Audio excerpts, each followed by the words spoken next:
આગળ સમાચારમાં વાત કરીએ તો વલસાડના પારડી નેશનલ હાઈવે પર અકસ્માતની ઘટના બની છે। અકસ્માત સર્જાયો છે। સમાચાર પ્રાપ્ત થયા વલસાડથી ટ્રક ટ્રેલર સર્વિસ રોડ પર ઘસી આવ્યો, જેમાં ટ્રેલરે પંચરના દુકાનદાર સહિત બેને કચડી નાખ્યા, જેમાં એક વ્યક્તિનું ઘટના સ્થળે જ કમકમાટી ભર્યું મોત નીપજ્યું।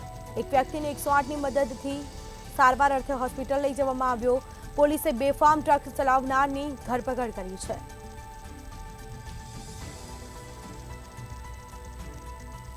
તો પોલીસે હાલ ટ્રક ચાલકની ધરપકડ કરી કાયદેસરની કાર્યવાહી હાથ ધરી છે।